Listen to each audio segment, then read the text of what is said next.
1.5 മാസം മുമ്പാണ് തൃശൂർ സ്വദേശി സന്തോഷ് കുമാർ കോഴിക്കോട് അരീക്കാടുള്ള ഹോട്ടൽ ഹോട്ട് ബേക്സിലെത്തുന്നത്. ഇവിടെ നിന്ന് ചായ കുടിക്കുക എന്നതായിരുന്നു ലക്ഷ്യം.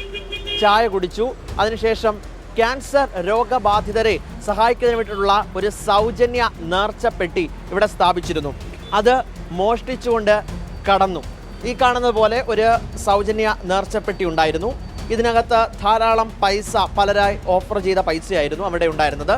ഇവിടെ ചായയുടെ പൈസയായ 12 രൂപ കൊടുക്കുന്നു.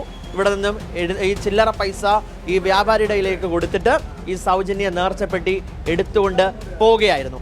ഈ കള്ളൻ, ഈ മോഷ്ടാവിൻ്റെ ഏറ്റവും വലിയ പ്രത്യേകത എന്ന് പറയുന്നത് ഇയാൾ ഈ കാലയളവിൽ നടത്തിയിട്ടുള്ള എല്ലാ മോഷണ കാര്യങ്ങളും, തനിക്ക് ലഭിച്ച ലാഭം, തനിക്ക് ഇതിൽ നിന്ന് ലഭിച്ചിട്ടുള്ള പണം, കുപ്പിവെള്ളം ഉൾപ്പെടെയുള്ള കണക്കുകൾ ഇതിനകത്ത് ഡയറി കുറിപ്പിൽ എഴുതി സൂക്ഷിച്ചിരുന്നതാണ് ഏറ്റവും വലിയ പ്രത്യേകത. അങ്ങനെ ഇവിടെ നിന്നും ഈ മോഷണ കേസിലെ പ്രതിയെ കണ്ടെത്തണമെന്നാവശ്യപ്പെട്ട് വ്യാപാരി നല്ലളം പോലീസിൽ പരാതി നൽകുന്നു. CCTV ദൃശ്യങ്ങൾ കേന്ദ്രീകരിച്ച് നടത്തിയ അന്വേഷണത്തിൽ 1.5 മാസത്തിന് ശേഷം നല്ലളം പോലീസ് ഇന്നലെ പുലർച്ചയോട് കൂടിയിട്ട് തൃശ്ശൂരിൽ നിന്ന് ഇയാളെ പിടികൂടുകയും ചെയ്തു. എല്ലാത്തിനും തുടക്കം ഇവിടെ നിന്നാണ്. ഇത്ര വലിയൊരു മോഷ്ടാവിനെ പിടികൂടാൻ സാധിച്ചത് ഇവിടെ നിന്ന് തുടങ്ങിയിട്ടുള്ള ആ ഒരു മോഷണമായിരുന്നു. ഇവിടെ നിന്ന് മുതലാളി നൽകിയ പരാതിയിലായിരുന്നു. എന്തായിരുന്നു അന്ന് സംഭവിച്ചത്? അന്ന് സംഭവിച്ചു വന്നതിന് അയാൾ സാധാരണ ആൾ വരുന്ന മാതിരി വന്ന് ചായ അവിടെ ഇരുന്ന് കുടിച്ച്. അതിൻ്റെ പ്രത്യേകത എന്താ വെച്ചാൽ മൂപ്പര് കൊണ്ടുവന്ന ക്ലാസ്സിലാണ് മൂപ്പര് ചായ വാങ്ങി കുടിച്ചത്. അപ്പോൾ ഞാനിത് ശ്രദ്ധിക്കുന്നുണ്ട്.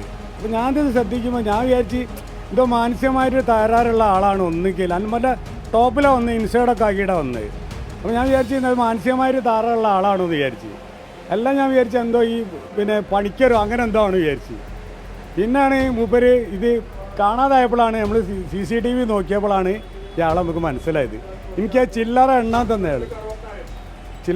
തന്നു ഇയാൾ. ഞാനിങ്ങനെ ചില്ലറ എണ്ണയുടെ സമയത്താണ് മൂപ്പര് അതെടുത്തത്. അത് സഞ്ചി ആദ്യം അവിടെ വെച്ചിട്ട് സഞ്ചി ഇങ്ങനെ നീക്കി കൊണ്ടുപോയിട്ട് അത് എടുത്തിട്ട് പിന്നെ മൂപ്പര് പോയതാണ്. ഡയറക്റ്റായിട്ട് എടുത്തല്ല. അങ്ങനെയാണ് സംഭവം ഉണ്ടായത്.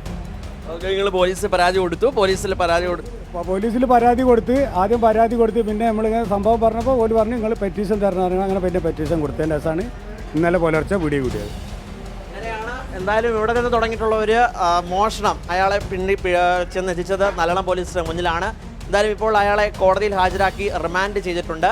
പാലക്കാട്, പട്ടാമ്പി, ഒല്ലൂര്, തൃശ്ശൂർ, കോഴിക്കോട്, കൊല്ലം തുടങ്ങിയ വിവിധ സ്ഥലങ്ങളിലെ സ്ഥാപനങ്ങളിൽ നിന്ന് അയാൾ തട്ടിയെടുത്ത പണം ഉൾപ്പെടെ എന്തായാലും കൃത്യമായി രേഖപ്പെടുത്തി വെച്ചിട്ടുണ്ട് എന്നതാണ് അയാളുടെ ഏറ്റവും വലിയ പ്രത്യേകതയും. അതാണ് ഈ വാർത്തയുടെ ഏറ്റവും പ്രധാനപ്പെട്ട ഒരു കൗതുകമായി മാറുകയും ചെയ്യുന്നത്. അതിൻ്റെ ലിസ്റ്റ് അടക്കം ഇപ്പോൾ പോലീസിന് കൈമാറിയിട്ടുണ്ട്. അതുമായി ബന്ധപ്പെട്ട് അതും കേന്ദ്രീകരിച്ചുള്ള അന്വേഷണമാണ് ഇപ്പോൾ നല്ലളം പോലീസ് നേതൃത്വത്തിൽ നടന്നുകൊണ്ടിരിക്കുന്നത്. കോടതിയിൽ ഹാജരാക്കി ഇപ്പോൾ റിമാൻഡ് ചെയ്തിട്ടുണ്ട്. മറ്റു തുടർ നടപടികളിലേക്ക് കടക്കുമെന്ന് പോലീസ് വ്യക്തമാക്കിയിട്ടുമുണ്ട്.